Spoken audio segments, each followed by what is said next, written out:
నిత్య నిజాలు చెప్పే భారత్ ఎన్బి టీవీకి స్వాగతం. నేను జేకే. మిత్రులారా, కాశ్మీర్ సమస్య,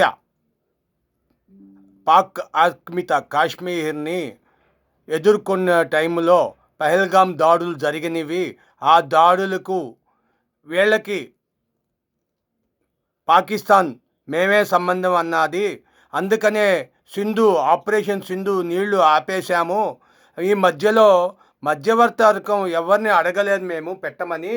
మేము వాళ్ళు చూసుకుంటాం. మధ్యలో ఎవరు కూడా దూరే అవసరం కానీ హక్కు కానీ లేదు.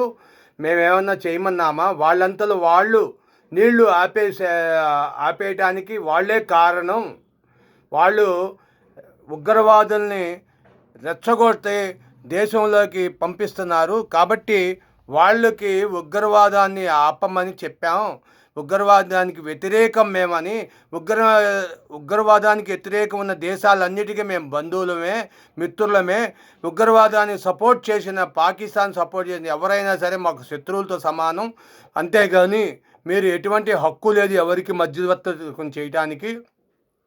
ఎట్టి పరిస్థితుల్లో అమర్నాథ్ యాత్రలు ఆగవు. అమర్నాథ్ యాత్రలు ప్రారంభించాం. ఈ సోమవారం నుండి అమర్నాథ్, బద్రీనాథ్ యాత్రలు కూడా ప్రారంభించాము. మళ్ళీ మా భారతదేశంలో శాంతి భద్రతలు కరువు లేదు. మేము ఎటువంటి పరిస్థితుల్లో ఆ ఏరియానంతా నో ఫ్లైట్ జోన్ కింద ప్రకటించారు. ఎటువంటి బెలూన్లు కానీ పారాచూట్లు కానీ లేకపోతే కెమెరాలు కానీ డ్రోన్లు కానీ ఏవి తిరగటానికి లేకుండా కాశ్మీర్ ప్రభుత్వం నిర్ధారణ చేసింది అని చెప్తున్నారు. కాబట్టి దేశ ఐక్యతకు జై భారత్ అని చెప్పండి. లైక్ ఇవ్వండి. Thank you for watching our channel, your channel. మీ విలువైన అభిప్రాయాలు ధన్యవాదాలు. Thank you.